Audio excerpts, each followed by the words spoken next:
नमस्कार, स्वागत है आप सभी का। पर्यायवाची शब्द सामान्य हिंदी और व्याकरण में एक महत्वपूर्ण टॉपिक है जिसको लेके बहुत सारी कन्फ्यूजन्स रहती है और आप लोग की जो कंप्लेंट है या जो आप लोग की शिकायत है वो ये रहती है कि पर्यायवाची शब्द याद नहीं होते हैं या पर्यायवाची शब्द बहुत ज़्यादा हैं तो उसको कैसे याद किया जाए। विशेषकर अगर हम समीक्षा अधिकारी सहायक समीक्षा अधिकारी परीक्षा के संदर्भ में बात करें तो पर्यायवाची शब्द कौन से महत्वपूर्ण हैं, किस तरह से हम जानेंगे कि ये महत्वपूर्ण शब्द हैं और इसको हम किस तरह से तैयार करें कि हमको लंबे समय तक याद रहे। तो आज का जो हमारा लेक्चर है वो इसी पर पूरा बेस्ड है। पहले हम बेसिक्स की बात करेंगे और उसके बाद जो है हम बात करेंगे उदाहरण सहित जो है समझेंगे कि पर्यायवाची पढ़ने का सही तरीका क्या है और कौन से टॉपिक्स, इस टॉपिक में कौन से शब्द हैं जो अति महत्वपूर्ण माने जा सकते हैं। तो सबसे पहले अगर हम बात करें तो पर्यायवाची समीक्षा अधिकारी सहायक समीक्षा अधिकारी में प्रीलिम्स में यानी प्रारंभिक परीक्षा में एक टॉपिक के रूप में आता है और इससे 10 प्रश्न पूछे जाते हैं। टोटल 60 प्रश्नों में 10 प्रश्न पर्यायवाची के होते हैं और ये बहुविकल्पी होते हैं, ये भी आप जानते हैं।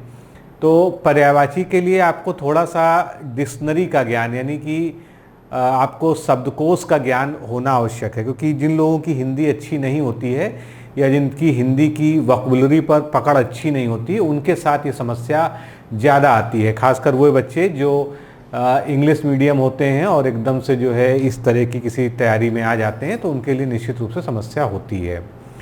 तो ये कैसे तय करें कि कौन से शब्द जो है महत्वपूर्ण हैं जिनको हमको बिल्कुल नहीं छोड़ना है, तो मैं कुछ जो है आपको इस बारे में टिप्स देना चाहता हूँ। पहली चीज़ तो है कि पर्यायवाची शुरू करने से पहले या पढ़ना शुरू करने से पहले आप प्रीवियस ईयर क्वेश्चन की कोई भी बुक ले लीजिए, चाहे वो किसी भी फॉर्मेट में हो, और उसका आप एक बार जो है देखिए कि पर्यायवाची किस तरह से पूछे जा रहे हैं। तो आपको एक चीज़ ज़रूर समझ में आ जाएगी कि पर्यायवाची जो है उसमें ज़्यादातर संज्ञा शब्द पूछे जाते हैं।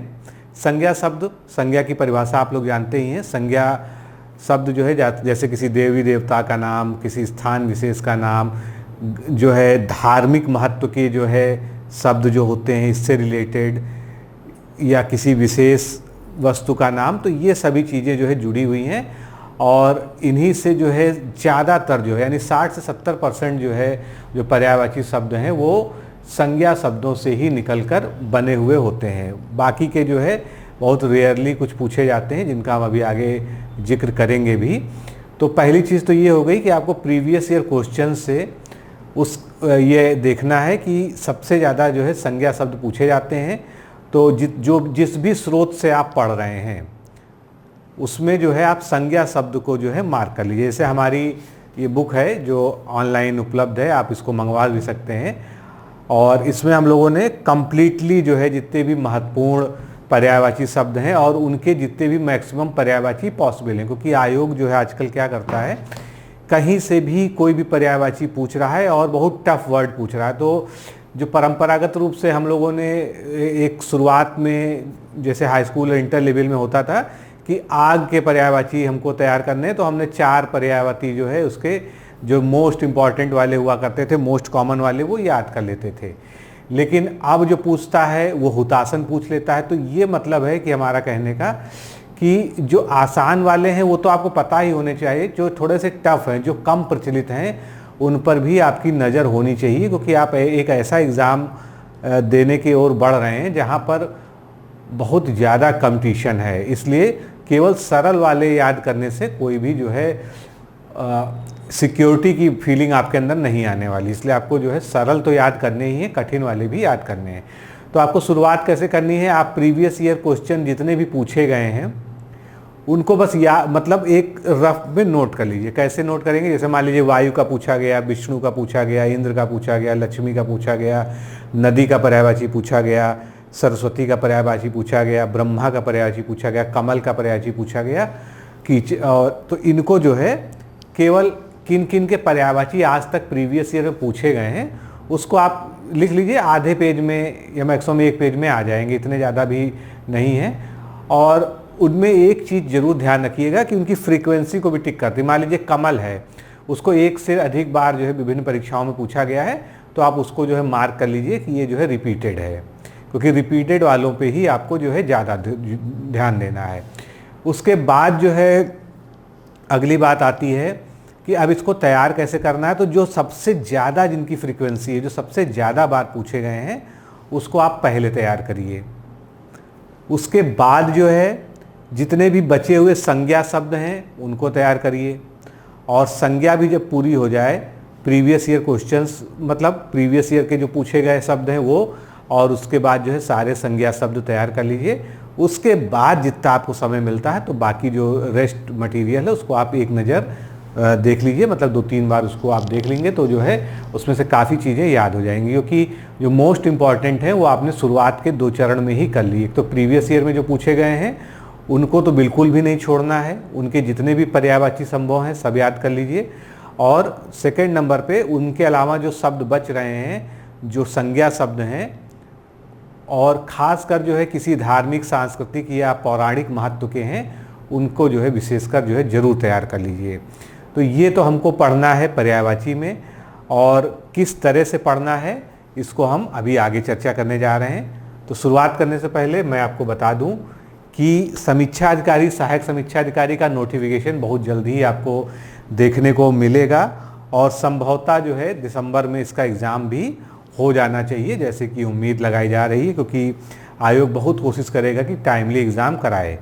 और अगर देखा जाए तो आपके पास जो है 3.5 महीने के आसपास का समय है।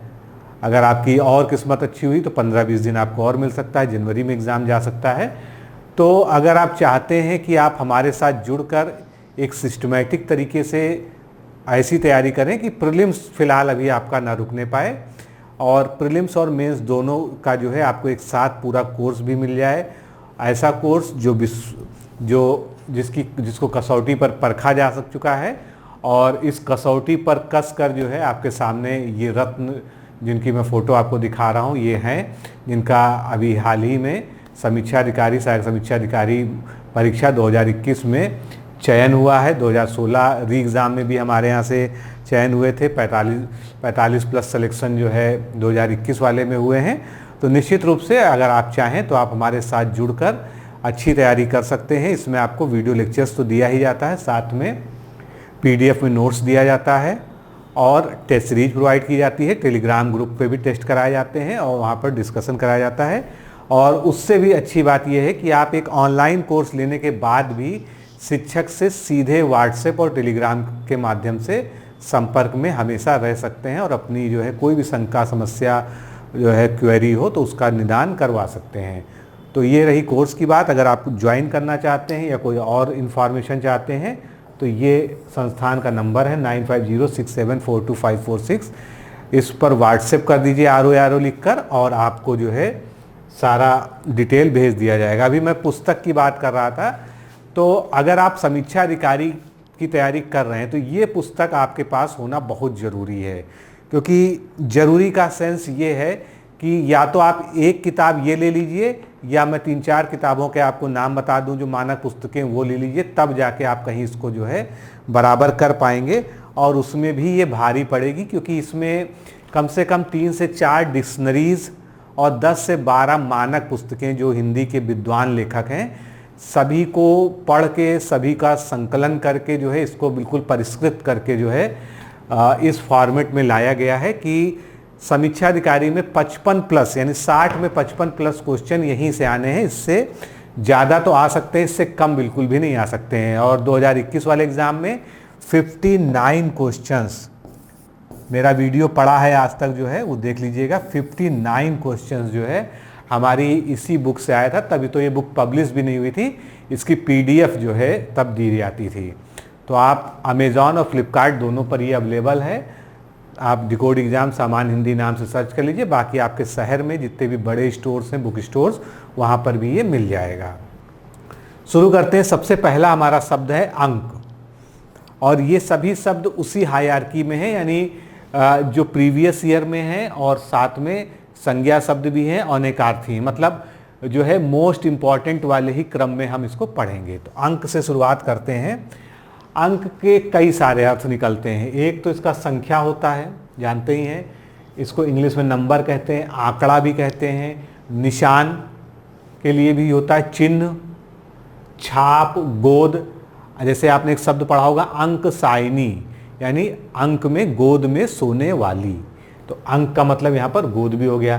फिर अंकवार उसी से संबंधित है, आंक भी इसका होता है, दाग, धब्बा, क्रमांक भी इसका एक अर्थ होता है, अदद भी होता है। कहते हैं ना, जैसे पीसेज जो होते हैं उसको इंग्लिश में क्या कहते हैं, अदद होते हैं। अगर आपने हिंदी में लिखा कोई बिल देखा हो कभी जो है, तो उसमें लिखते हैं कि जैसे हम लोग इंग्लिश में तो NOS लिख देते हैं या इतने अदद संख्या, तो वहाँ पर जो है इसको अदद में लिखा जाता है। फिर गिनती, पार्श्व, पार्श्व का जो है एक अर्थ क्या होता है, बगल होता है, इसको इसीलिए ब्रैकेट में लिख दिया है।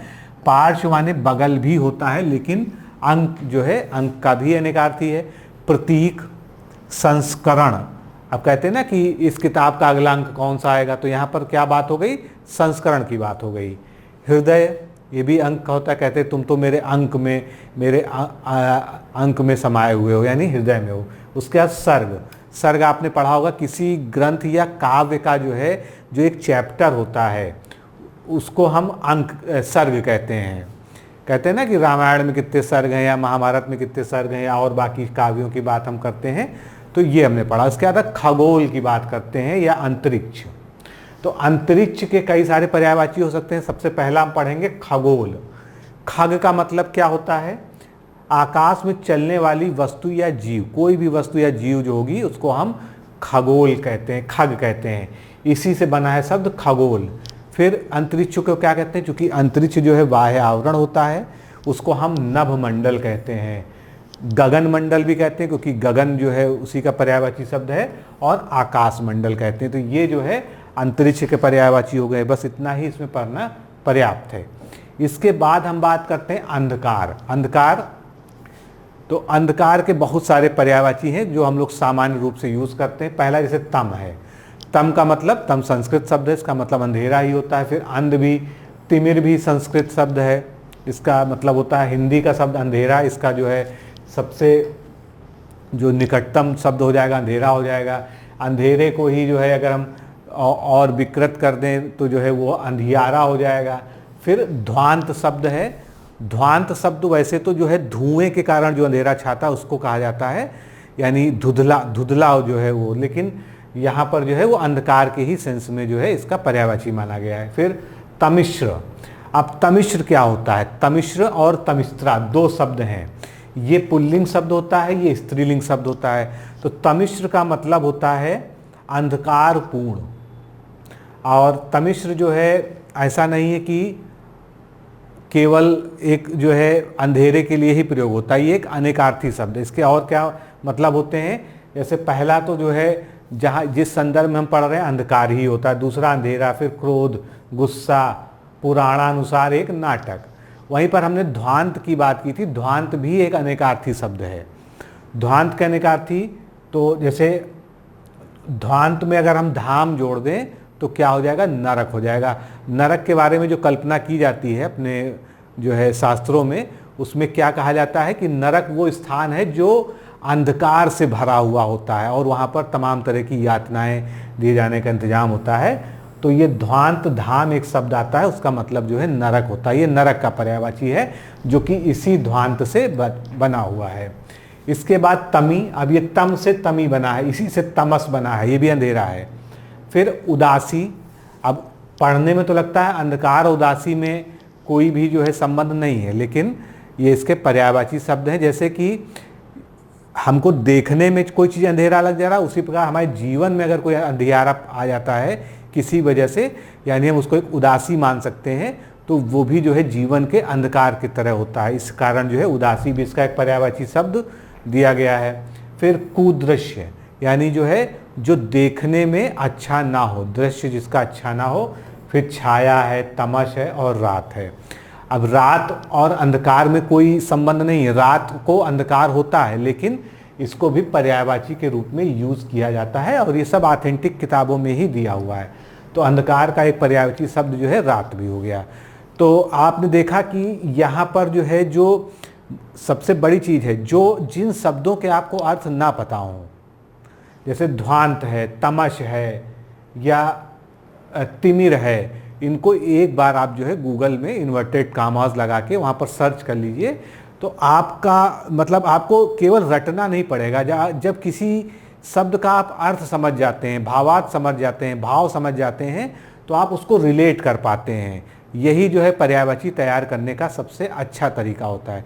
और जब भी आप पर्यायवाची तैयार करें तो जो टफ वाले वर्ड्स हैं, खासकर जो संस्कृत शब्द हैं, तमिश्र, तमिश्रा, उदासी, तमस, कुदृश्य, तिमिर, इन सबको थोड़ा सा लिख लिख के भी अभ्यास करिए, जिससे इसकी स्पेलिंग भी आप जो है सही याद रख सकें। अब अगला शब्द हमारा है आग या अग्नि। अग्नि जो है एक तत्सम शब्द है जिसका मतलब आग होता है, आग से बन के बना है, आग तद्भव शब्द है इसका। अब ये बहुत ज़्यादा बार पूछा गया हुआ शब्द है, इसीलिए इससे बार बार क्वेश्चन आते हैं। अब अग्नि का एक जो है पिंगल है पर्यायवाची, उसके बाद दव है, फिर धूम्र केतु, उसके बाद आग तो इसका है ही है, फिर अनल। अब अनल और एक शब्द होता है अनिल, तो अनल के अनेकार्थी शब्द पहले जान लीजिए, क्योंकि अनल जो है एक मतलब केवल आग के लिए नहीं प्रयोग होता, अनल के बहुत सारे अर्थ हैं। जैसे कि आग तो पहला हो गया, उसके बाद परमेश्वर के लिए भी अनल का प्रयोग हो सकता है, जीव के लिए हो सकता है, विष्णु भगवान के लिए भी हो सकता है। और अनल आग होती है, अनिल वायु होता है। तो कभी कभी इस तरह के ऑप्शन जो है आपको एग्जाम में दिया जाता है। ए लिखा होगा निम्नलिखित में से अग्नि का पर्यायवाची कौन सा नहीं है। अब अनल लिखा है, अनिल लिख दिया एक साथ, इसी से मिलता जुलता शब्द जो है नकुल लिख दिया। तो इस तरह से आपको एक कंफ्यूज करने का जो एग्जाम में प्रयास होता है, उसके लिए आपको बहुत स्पष्टता से पता होना चाहिए कि एक जैसे उच्चरित होने वाले या एक जैसे लिखे होने के बावजूद भी दोनों शब्दों के हमको अर्थ अच्छे से पता होने चाहिए। पावक आ गया जो है, इसका बहुत ही प्रचलित शब्द है पावक इसके लिए। फिर वहिन, ज्वाला, कृशाणु, वैश्वानर, वैश्वानर, धनंजय, दहन, सर्वभक्षी। सर्वभक्षी क्यों कहा गया? और सबको भक्ष जाता है, यानी जहाँ पर आग लग जाती है कुछ छूटता नहीं। अब एक शब्द है जात वेद, फिर हुताशन, हव्यवान। हव्यवान मतलब हवन जिसमें किया जाता है, इसलिए उसको हव्यवान का। ज्वलन हो गया, शिखा हो गया, वैसंदर होगा, रोहित्वाश्व। अब ये देखिए एक टफ शब्द आया कृपीत योनि। तो ये कृपीत योनि क्या है? काष्ठ से उत्पन्न होने वाला। काष्ठ से उत्पन्न क्या होगा? जब उसमें आग लगाई जाएगी तो आग उत्पन्न होगी। मतलब ये जो है जब एक ईंधन की तरह कृपीट शब्द का मतलब होता है ईंधन या लकड़ी, और इसमें जब अग्नि प्रज्वलित होगी तो उससे आग निकलेगी, इसीलिए इसका जो शाब्दिक अर्थ जो होता है वो काष्ठ से उत्पन्न होता है। अब यहाँ पर जैसे आपने वैश्वानर पढ़ा, तो वैश्वानर का मतलब क्या होता है? वैश्व मतलब क्या होता है? छोटा हवन, मतलब छोटे स्तर पर हवन करना, कोई छोटी वेदी बनाकर हवन करना। और वैश्वानर इसी से बना हुआ है कि हवन जो है, हवन के लिए आवश्यक जो पदार्थ है या जो है जो वो है वो क्या है? अग्नि है, तो इसका नाम वैश्वानर पड़ा। इसी तरह से अभी आएगा सोचिकेशनर, सोचिकेशन। तो सोची का अर्थ क्या होता है? लौ होता है या लपट होता है, आग की जो लौ या लपट होती है उसका एक और अर्थ होता है चमक या दीप्ति। तो ये सब जो है अगर आप इसका मतलब समझेंगे तो आप इसको आसानी से याद रख पाएंगे। और जो है ये जितने भी पौराणिक अर्थ इनके मिलते हैं, जैसे वायु है तो ये देवता के स्थान पर, जैसे इंद्र है, वायु है, पवन है, तो ये इनके जो है वैदिक नाम बहुत सारे मिलते हैं वेदों में, उपनिषदों में, पुराणों में। इसी कारण हमको इनके इतने सारे पर्यायवाची मिलते हैं। बाकी जो चीज़ें अभी मतलब रिसेंट की होती हैं, बहुत पुरानी नहीं है या उनका वैदिक या पौराणिक महत्व नहीं है, उनके नाम आपको कम मिलेंगे। लेकिन जिनके भी वैदिक या पौराणिक नाम हैं उनके बहुत ज़्यादा आपको एग्जाम्पल्स मिलेंगे। अब कुछ चीज़ें जो हमने पीछे पढ़ी थी उनको और विस्तार से जान लीजिए। पिंगल है, पहला ही हमने पढ़ा था। पिंगल का मतलब क्या होता है? एक तो इसका अर्थ होता है छंद शास्त्र, अनेकार्थी शब्द है इसलिए यहाँ पर इसको बताना जरूरी है। फिर तांबे रंग, तांबे के रंग का जो पीलापन होता है, जो तांबा पीला जिस प्रकार दिखता है उसको पिंगल कहते हैं। और वही जो है लगभग आग आग का भी जो है रंग होता है। एक पक्षी होता है पिंगल नाम का, और एक बंदर को भी पिंगल कहते हैं। तो पिंगल एक अनेकार्थी शब्द है, इसको भी ध्यान रखिएगा। ऐसा ना समझिएगा केवल अग्नि का ही ये पर्यायवाची हो सकता है। धनंजय, धनंजय के जो है कई सारे शब्द होते हैं अनेकार्थी। जैसे अग्नि का तो है ही है, हम यहाँ पढ़ ही रहे हैं। अर्जुन को भी धनंजय कहा गया है, आपने बार बार पढ़ा होगा, गीता में पढ़ा होगा, हे धनंजय, हे पार्थ, सव्यसाची। तो ये सब जो है अर्जुन के नाम हो गए। और नाग को भी जो है हम धनंजय कहते हैं। अभी हमने पीछे जात वेद एक शब्द पढ़ा। जात वेद क्या होता है? तो ऋग्वेद पर सायण की टिप्पणी के अनुसार जिसका अर्थ है जैसे ही यह पैदा होती है या फैलती है, इसे स्वयं ही जाना जाता है। यानी कि अग्नि ऐसी चीज है जो पौराणिक यहाँ पर संदर्भ में दिया हुआ है। अग्नि ऐसी चीज है जो स्वयं जन्म लेती है और फैलती है, या इसको दूसरे संदर्भ में कहा गया है जन्म लेने वाले लोगों द्वारा ही इसको जाना जाता है। तो अब इसको जात वेद कहते हैं। अब हव्य का प्रयोग किया गया था। हव्य देखिए कहाँ पर आया था, यहाँ देखिए हव्यवान, मैंने यहाँ पर बताया भी था कि ये हवन से संबंधित है। तो हव्य का वैसे मतलब क्या होता है? हवन में डाली जाने वाली आहुति। तो वो घी भी हो सकती है, घृत, आहुति भी कह सकते हैं, हवन की सामग्री भी कहते हैं, या वह वस्तु जिसका किसी देवता के अर्थ अग्नि में आहुति दी जाए, जैसे कि घी, जौ, तिल आदि। तो कुल मिला के हव्य वो वस्तु हो गई जिसको हम हवन में आहुति के रूप में देवी देवता को भेंट करते हैं। तो ये हो गया हव्य के बारे में। अभी इसके जो है पर्यायवाची बहुत सारे होते हैं, कुछ और जान लीजिए। उर्षबुध, आश्राशाय, बृहद्भानु, वायु सखा, यानी कि वायु का सखा है। क्यों वायु का सखा कहा जाता है? वायु जितनी तेज चलेगी अग्नि भी उसके साथ साथ तेज फैलती है। यानी वायु के बिना अग्नि नहीं होती है, वायु के ही सह अस्तित्व से अग्नि जो है बनती है। इसके बाद चित्रभानु, विभाव सूची, अपितन्न, सिखी, अरुण, दहन, हुतभुक, हियवाहन, विभावुष, ज्वाला, धूमकेतु, आगी, आतिश, जठराग्नि। जठराग्नि भी एक प्रकार की अग्नि है जो हमारे जठर में यानी कि हमारे आमाशय में, स्टमक में होती है। तो इसको जठरानल या जठराग्नि भी कहते हैं। जठरानल अग्नि दिया गया है। फिर ज्वल, दावानल। दावा का मतलब क्या होता है? वन या जंगल, और उसमें लगने वाला अनल यानी कि वन में लगने वाली आग को तो दावानल भी कहते हैं, दावाग्नि भी कहते हैं, दोनों कहते हैं। इसके बाद धूमध्वज, नचिकेता, पांचजन्य, बड़वानल। बड़वा का जो है जब आप समुद्र का पर्यायवाची पढ़ेंगे तो वहाँ पर बड़वा शब्द आएगा। बड़वा का मतलब होता है समुद्र, और उस बड़वा प्लस अनल हो गया तो मतलब समुद्र में लगने वाली आग हो गई है। फिर बाड़व जो है इसको भी समुद्र की अग्नि कहते हैं। वैशंदर जो है, और सप्तजिह्वा, और हविर्भुर्ज। हविर का मतलब यहाँ पर वह यज्ञ से ही है।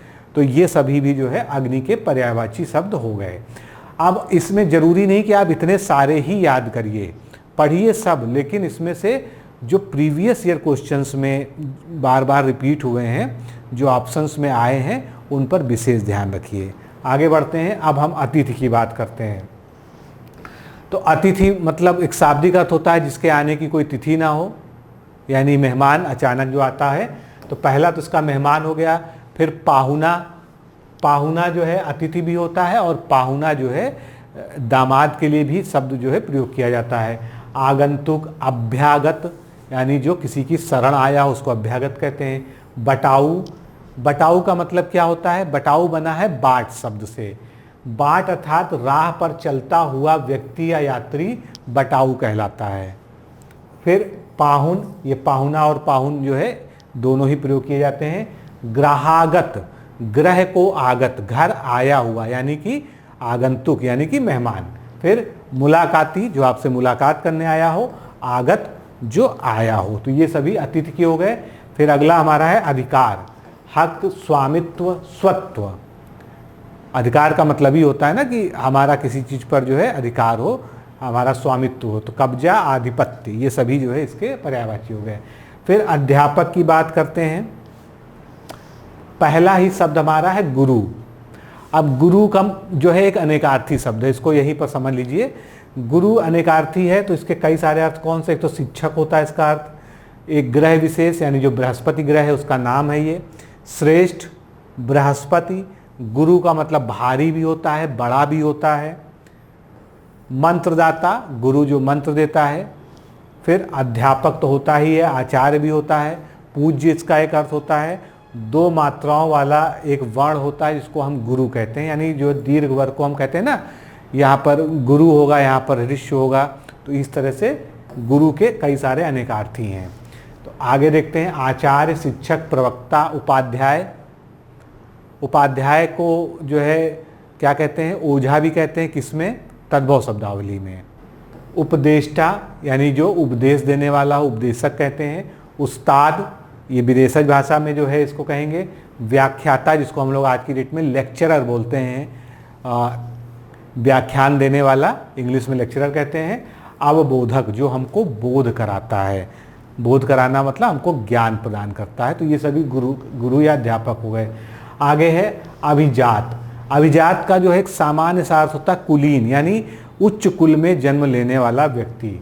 तो संभ्रांत, कुलीन, श्रेष्ठ, मान्य, उच्च कुलीन, खानदानी, सुजात।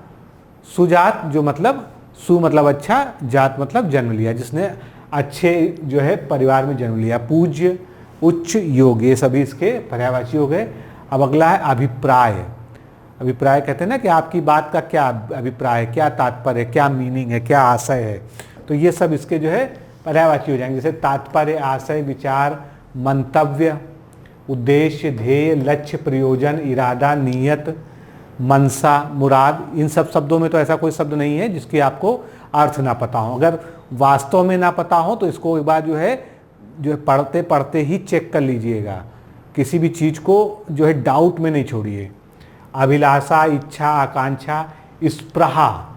स्पृहा जो है एक बढ़िया शब्द है, इससे बनता निस्पृह। निस्पृह मतलब जिसकी कोई भी कामना या इच्छा शेष ना रह गई हो, और स्पृहा मतलब कामना। नेक्स्ट हमारा है अमृत। अब अमृत जो है, अमृत का मतलब अगर शाब्दिक अर्थ देख लें, जो मृत ना हो यानी जो अमर हो गया हो। तो हम लोग कैसे अमृत का प्रयोग करते हैं, हम लोग के हिसाब से अमृत वो कोई ऐसा पेय पदार्थ है जिसको हम पी लें और कभी भी ना मरे, हम चिरंजीवी हो जाएं पीकर। तो अमृत के भी कई सारे अर्थ होते हैं, जैसे एक सुधा है।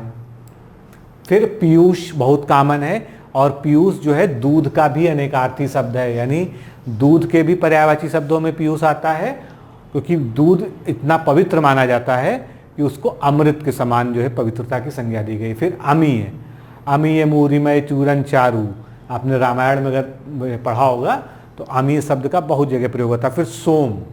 अब ये सोम शब्द जो है इसके भी बहुत सारे अर्थ होते हैं, थोड़ा सा इसके बारे में मैं बताना चाहता हूँ। सोम को जो है जो बहुत ही उसके अर्थ को तोड़ मरोड़ के आज की डेट में प्रस्तुत किया जाता है कि कोई सोमरस नाम की चीज़ हुआ करती थी जिसको पीकर जो है देवी देवता या खासकर जो है इंद्र और उनकी सभा में जो लोग होते थे या स्वर्ग में लोग जाते हैं, वहाँ पर जो है सोम रस पान करके जो है, तो सोम को मदिरा या शराब के बराबर संज्ञा दी जाती है, जो कि बिल्कुल गलत है। सोम होता क्या है, सोम एक ऐसी लता वाला जो है पौधा होता है जो चंद्रमा की रोशनी में, इसलिए आप देखेंगे कि चंद्रमा के जो पर्यायवाची आप पढ़ेंगे उसमें सोम का कई जगह जिक्र आएगा, सोम से बने शब्दों का, क्योंकि चंद्रमा की जब उसमें रोशनी पड़ती है उस लता वाले वृक्ष पर, तो उसमें एक विशेष प्रकार का जो है केमिकल या जो है द्रव्य बनता है, लिक्विड बनता है, और उसको जो एक्सट्रैक्ट करके जो है उसको जो है पहले जो है साधु सन्यासी और देवतागण इत्यादि पीते थे, तो उसको सोम रस कहा जाता था। उसका किसी प्रकार के नशे वगैरह से कोई संबंध नहीं है। वो क्या होता था, वो जो है ज्ञान प्राप्ति के मार्ग में सहायक होती थी, कंसंट्रेशन के लिए, लंबी आयु के लिए, क्योंकि बहुत कठिन तपस्या लोग करते थे जो है ज्ञान प्राप्ति के लिए, भगवत प्राप्ति के लिए। तो सोम रस जो है एक प्रकार का अमृत जैसा पेय था जो शारीरिक, मानसिक और आध्यात्मिक रूप से जो है सभी को उन्नति प्रदान करता था। आज जो है उसको एक मजाक में और गलत सेंस में जो है मदिरा के समान जो है जो बोला जाता है, वो चीज़ जो है बिल्कुल भी पहले के तथ्यात्मक रूप से गलत है। आज जो है इसके बारे में आप पढ़ के भी देखिएगा तो सोम के जो है कई सारे मीनिंग भी होते हैं। एक तो सोम एक देवता का नाम भी आपने सुना ही होगा, जिसके नाम पे जो है सोमवार पड़ा हुआ है। फिर चंद्रमा, इसका एक पर्यायवाची शब्द होता है। सोमवार इसका होता ही है। कुबेर, जो धन के ईश्वर हैं कुबेर। यम, अमृत, वायु, जल और स्वर्ग, ये सभी सोम के अनेकार्थी शब्द हैं, इसको ध्यान रखिएगा। सोम जो है केवल एक ही अर्थ नहीं देता है। फिर सुरभोग, जीवनोदक, उदक आप जानते ही हैं जल, तो जीवन वाला जो है जल। अमी, मधु, दिव्य पदार्थ अमृत को माना ही जाता है। देव भोज्य यानी देवताओं का भोजन। देवाहार, देवताओं का आहार।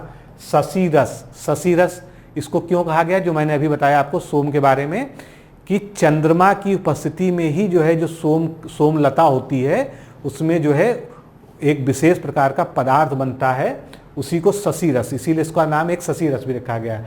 फिर समुद्र नवनीत, क्योंकि अमृत मंथन, जैसा कि कहा जाता है कि जो है समुद्र मंथन में अमृत निकला था। तो आबे हयात, ये जो है उर्दू आदि शब्दावली में प्रयोग किया जाता है।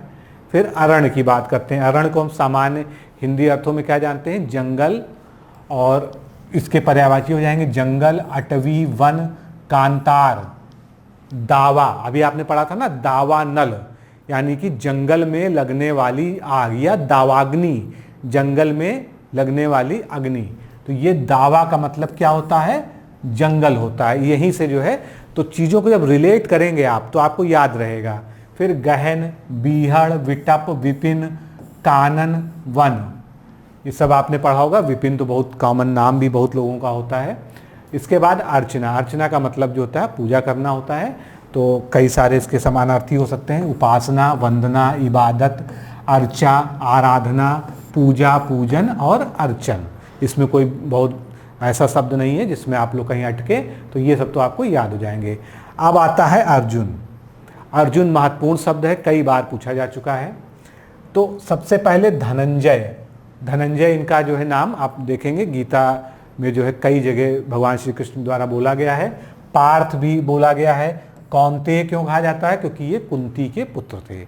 हर नाम, जितने भी इसमें आप संज्ञा शब्द देखेंगे, हर नाम के पीछे एक कहानी है, और अगर आप उसको ट्रेस करेंगे तो निश्चित रूप से आपको पता चल जाएगा कि ये नाम किसी का पड़ा है तो क्यों पड़ा है। तो कौन्तेय का मतलब कुंती के पुत्र, ये उसी को यहाँ लिख दिया कुंती सुत। अब अगला नाम आ गया पांडु नंदन। पांडु तो पांडव पुत्र थे, इसलिए जो पांडु नंदन हो गया। गुड़ाकेश, गांडीवधर, जो उनका धनुष था उसका नाम गांडीव था, तो गांडीव को धारण करने वाला अर्थात अर्जुन। फिर किरीट, प्रथापुत्र, श्वेतवाहना, श्वेतवाहन थे। बीभत्स जो है उनका नाम पड़ा, क्योंकि उन्होंने जो बहुत जो है युद्ध में बहुत पराक्रम से लड़ा जो है, और बिल्कुल वहाँ पर हाहाकार मचा दी। फिर एक उनका नाम है बीभत्स विरजयी। अब इसका क्या मतलब है, भय को जीतने वाला, यानी जिसके आसपास भी भय नहीं भटकता, जिसने भय को जीत लिया है, यानी वो निर्भय हो गया है, तो उसी के कारण नाम बना बीभत्स विरजयी। फिर अगला है सव्यसाची। सव्यसाची, सव्य का मतलब बाएं, और हाथ, साची का मतलब हाथ से काम करने वाला, नहीं जिसको आज हम लेफ्ट हैंडेड कहते हैं। लेफ्ट तो वही जो है जो बाएं हाथ से काम करता है, तो वो हो गया सव्यसाची। फिर कपिध्वज। अब जो है आपने महाभारत की कथा देखी होगी, तो अर्जुन के रथ के ऊपर जो है एक ध्वजा थी, पताका थी, उस पर कौन थे विराजमान थे, हनुमान जी विराजमान थे, तो उसी से ये नाम आया कपिध्वज। फिर धनुर्धर, निश्चित रूप से। अब ऐन्द्री शब्द आया है। ऐन्द्री क्यों कहा गया, क्योंकि ऐन्द्री एक समानार्थी, ऐन्द्री तो ऐसे भी कहा गया, लेकिन ऐन्द्री का एक और अर्थ होता है, उसको भी ध्यान रखिए, इंद्र का पुत्र। फिर गांडीवी, गांडीव धारण करने का है। ब्रहनलाला, ब्रहनलाला क्यों कहा गया, जब पांडव जो है गए थे वनवास पर, अज्ञातवास में, तो इन्होंने जो है ब्रहनलाला का रूप धारण किया था, यानी जो ना पुरुष था ना स्त्री थी। भारत, गांडीवधारी, श्वेतवाजी। अब ये श्वेतवाजी, अब आप जब वाजी शब्द पढ़ेंगे, वाजी कहाँ पर आता है? वाजी मतलब होता है घोड़ा। जब हम घोड़े के पर्यायवाची में जाएंगे तो वाजी का अर्थ हमको घोड़ा मिलेगा। तो इनका जो घोड़ा था वो सफ़ेद रंग का था, इसीलिए जो है इनको सफ़ेद रंग के घोड़े के सवार होने के कारण श्वेतवाजी कहते हैं। वहीं से आया श्वेत वाहना, इनका वाहन श्वेत था, यानी कि सफ़ेद रंग का घोड़ा था। तो हर चीज़ को ट्रैक करेंगे तो कहीं ना कहीं सभी के पीछे एक जो है आशय है, उसको अगर आप जान लेंगे तो निश्चित रूप से पर्यायवाची में परेशान होने की आवश्यकता नहीं पड़ेगी। अलंकार की बात करें, अलंकार का मतलब ही होता है सजा धजा हुआ, अलंकृत। तो आभूषण हो गया, भूषण हो गया, विभूषण, अलंकरण, आभरण, जेवर, गहना, ये सब तो कॉमन चीज़ है। मंडन, धूम, रूप सज्जा, सजधज, सजावट, चमत्कार, ये सभी जो है अलंकार के पर्यायवाची हो गए। आँख काफ़ी पूछा जाता है, तो आँख का जो है नेत्र, नयन, चक्षु, ये सब आप लोग जानते हैं। दृग जानते हैं, लोचन जानते हैं, अक्षी जानते हैं, नज़र, दृष्टि, विलोचन, अच्छ, चश्म, दीदा, नयन, प्रेक्षण, ईक्षण, अम्बक और चख। इसमें शायद ही कोई ऐसा शब्द हो जिसके बारे में आपको पहले ना पता हो। ये सभी जो है इम्पॉर्टेंट भी हैं, और चक्ष, अच्छी, ये सब जो है काफ़ी पूछे जाते हैं। इनसे ये है, ये काफ़ी ज़्यादा बार जो है पूछे गए शब्द हैं। आगे बढ़ेंगे, आकाश की बात करेंगे। आकाश बहुत इम्पॉर्टेंट है और आकाश से कई बार आया है। तो गगन निश्चित रूप से आपको पता है, अंबर, अभी हमने अंतरिक्ष वाले पर्यायवाची में भी देखा था। नभ, व्योम, अभ्र। अभ्र का मतलब क्या होता है? अभ्र के अनेक अर्थ होते हैं, तो इसको जानना जरूरी है। अभ्र का एक मतलब तो आकाश है ही है, दूसरा है अभ्रक धातु। अभ्रक क्या होती है? एक चमकीली धातु होती है। और स्वर्ण, सोने को भी अभ्र कहते हैं। इसके बाद आकाश को हम अनंत कहते हैं, क्योंकि आकाश का कोई अंत नहीं होता है। पुष्कर, देखिए मैंने पुष्कर का आपसे वर्णन किया था। पुष्कर का मतलब तालाब भी होता है और आकाश भी होता है, अभी और जगह पड़ेगा। तो ये अनेकार्थी होने के कारण महत्वपूर्ण हो गया। अब इस शब्द को आपको अलग से नोट कर लेना चाहिए। अंतरिक्ष, वियत, शून्य, खे। खे से ही बना है खेचर, आपने सुना होगा ना, खेचर यानी नभ में विचरण करने वाला, पक्षियों के लिए होता है।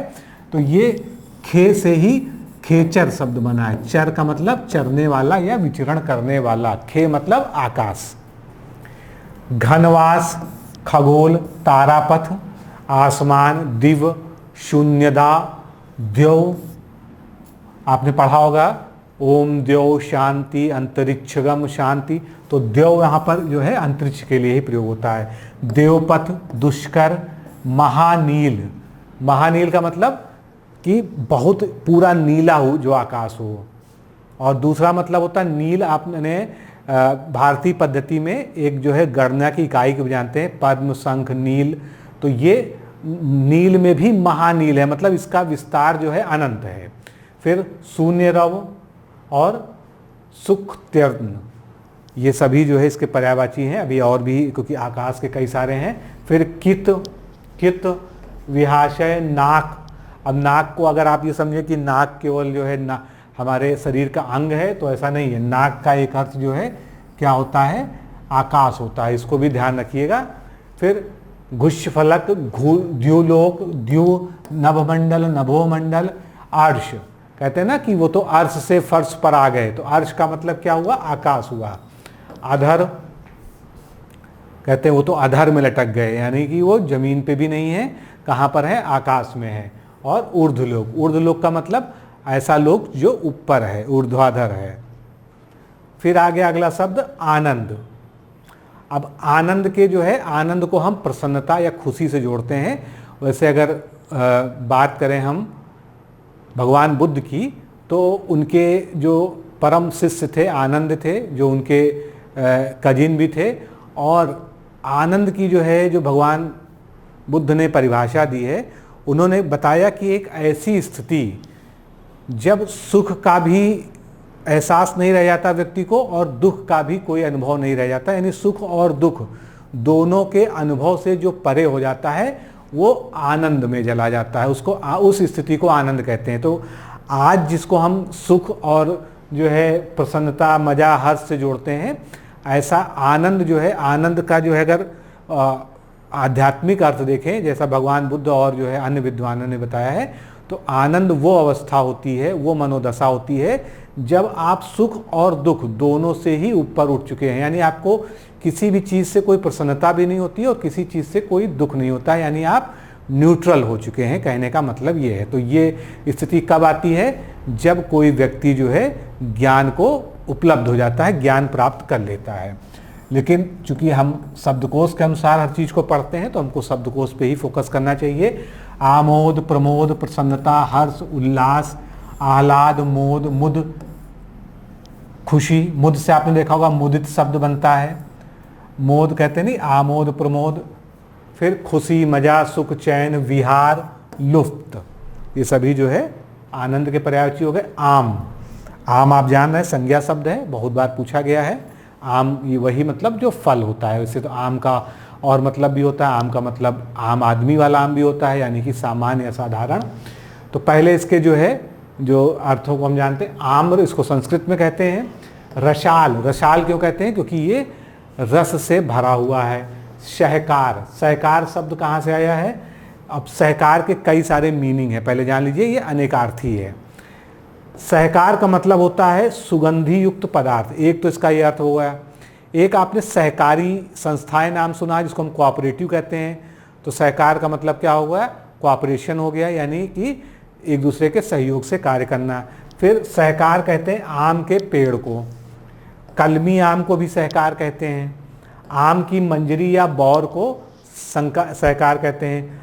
आम के रस को कहते हैं, और उसके अलावा सहायक या मददगार को सहकार कहते हैं। फिर अमृत फल, क्योंकि इसका इतना अच्छा स्वाद होता है, इसको फलों का राजा कहते हैं, इसको इसलिए अमृत फल की संज्ञा दी गई है। सौरभ, मादक, मनमथालय, ये आम के पेड़ को कहा जाता है विशेषकर।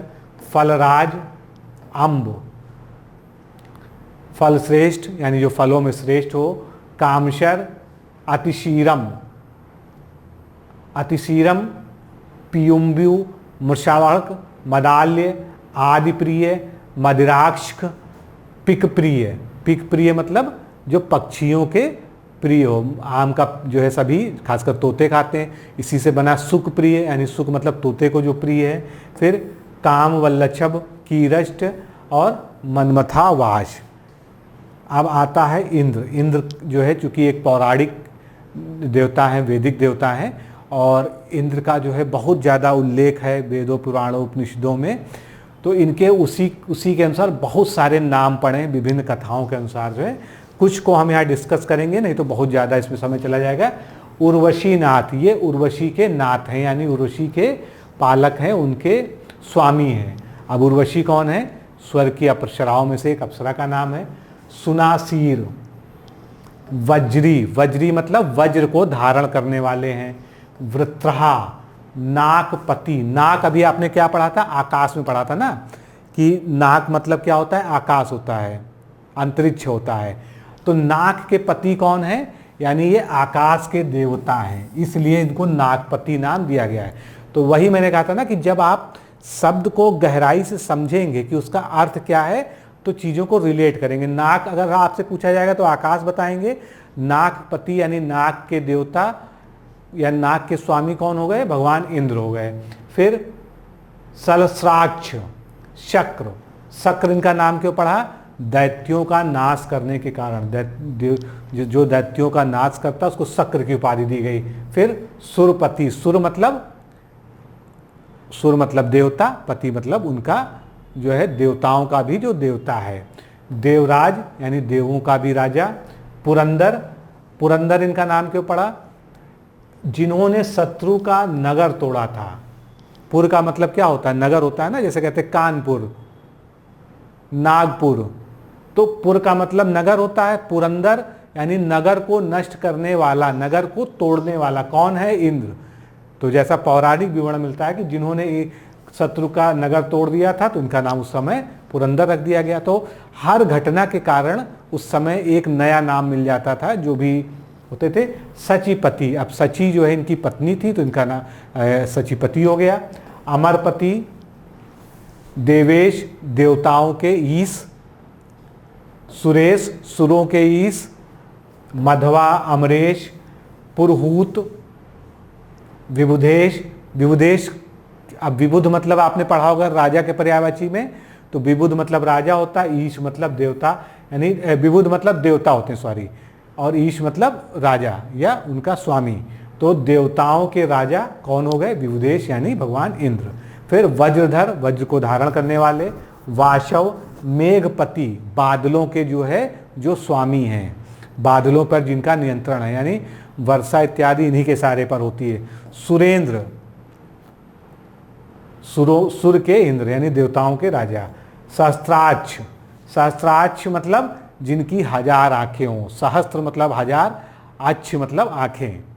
जिष्णु विजयी, जो विजयी हुआ हो उसके लिए शब्द होता है विजयी, जिष्णु।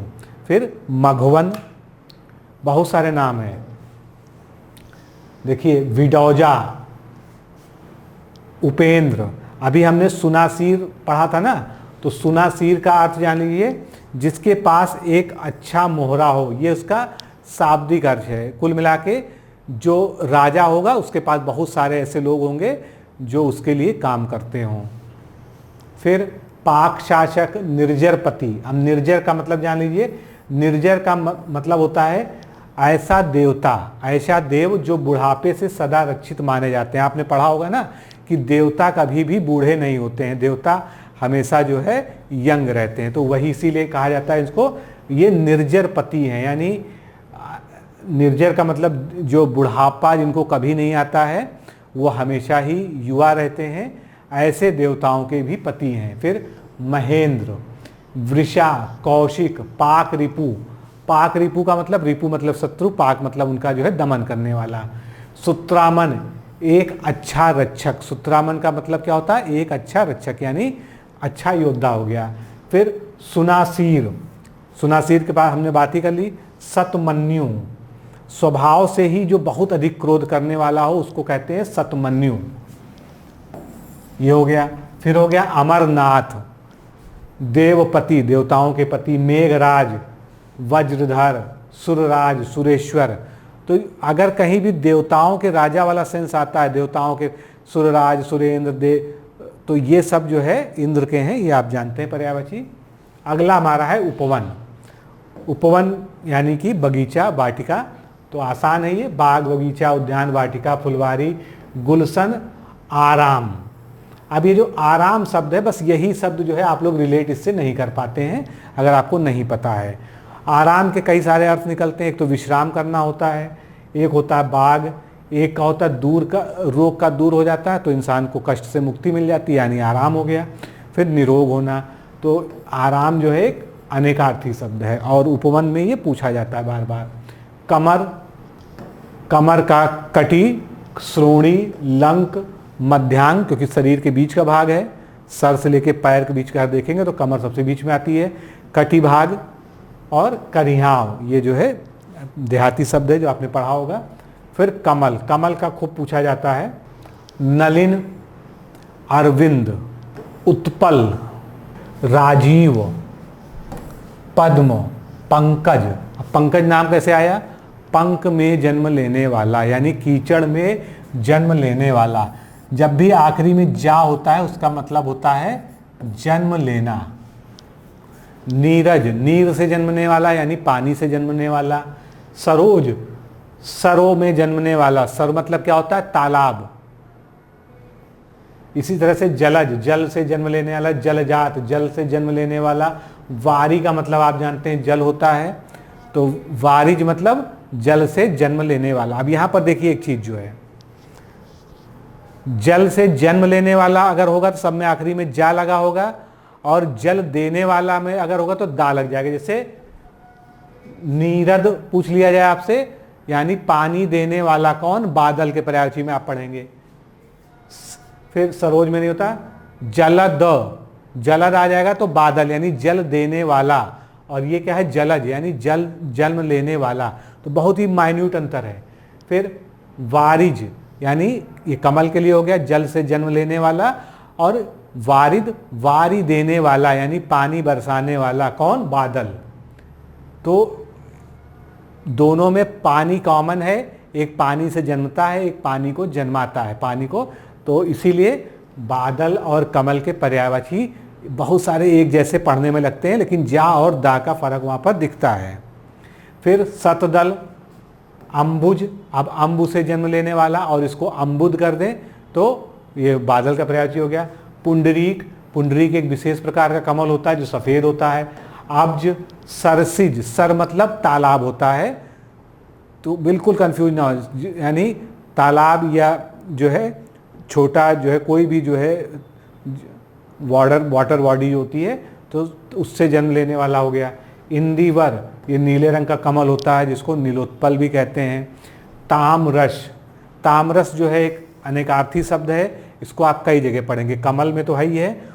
सोना का भी पर्यायवाची तामरस होता है, तांबा का भी होता है और धतूरे का भी होता है, तो ये मोस्ट इंपॉर्टेंट है, पूछा जा चुका है। कंज हो गया। अब आ गया वनज, वन से जन्म लेने वाला या वन में जन्मने वाला, कौन क्या है? कमल है। अम्भोज, सहस्त्रदल यानी जिसके 100 दल हो, ऐसा भी कमल होता है। पुष्कर, अब देखिए पुष्कर हमने पीछे पढ़ा था ना, फिर यहाँ पर पुष्कर आ गया, कमल के भी पर्यायवाची में पुष्कर आता है।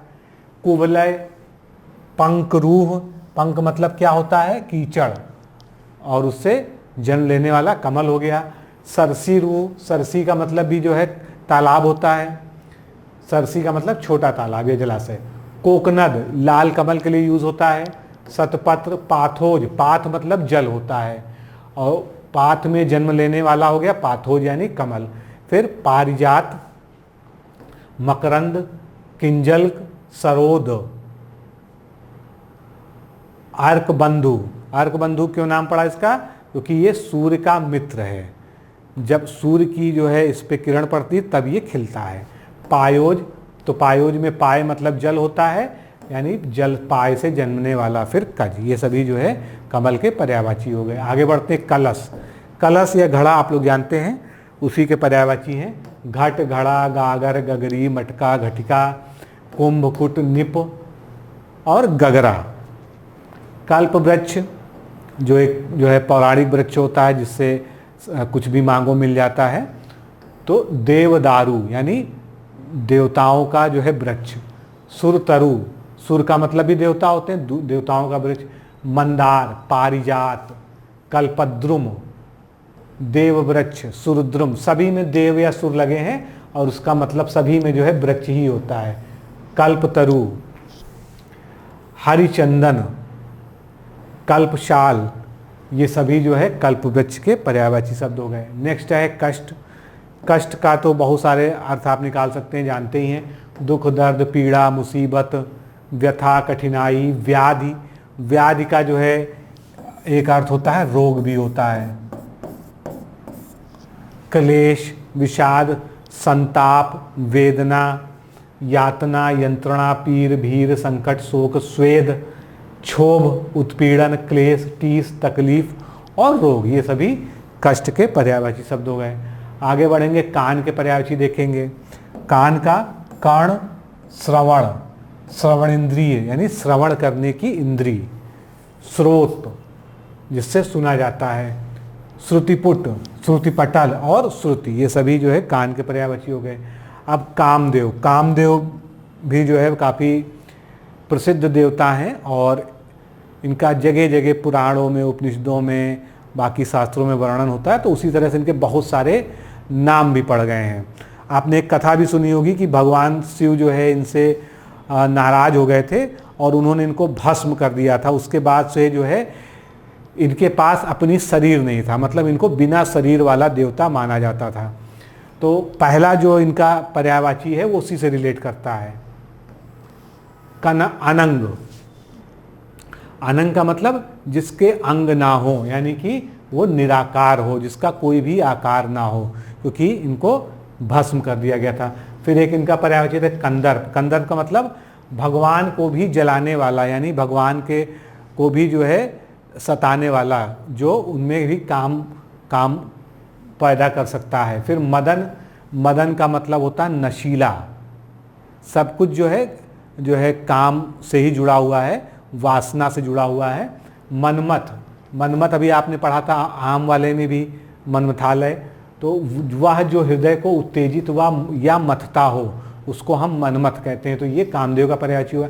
अदेह, अदेह का मतलब जिसके पास अपनी देह ना हो। अभी मैंने जो आपको बताया ना भगवान शिव वाला जो है श्राप जो है, तो अदेह उसी कारण हो गए। इसके बाद है रतिपति। रतिपति मतलब जो रति के पति हैं। रति का पति मतलब ये ऐसा नहीं, इनकी पत्नी का नाम जो है सची मिलता है।